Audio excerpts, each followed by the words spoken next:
Sacsejar els corredors humanitaris és un delicte de lesa humanitat. Si estic parlant en este to és perquè el meu cos tremolaria sencer de pensar que el meu fill Aran anarà per aigua i algú el matarà per el camí. Vostè ens fa una proposta alternativa en la que, curiosament, cita els atemptats de Hamas, que jo condene, sempre he condenat i condenaré. I, curiosament, cita la xifra de 1.200 persones mortes, però se li ha oblidat la xifra de 67.000. Vaya a ser que la dimensió marque la magnitud de la tragèdia de la que estem parlant.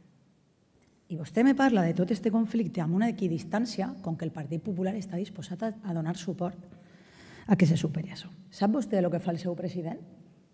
Carlos Mazón és el que no li demanen explicacions. Retirar la ayuda a la UNRWA. Por sus hechos los conoceréis. Jo no sé com ho farà vostè. Jo el que sí que tinc molt clar és que vull viure en un món que siga just, que tinga unes normes que tot el món respecte i que no torni a passar un holocausto del que hem sigut còmplices si callem. I vostès avui callen.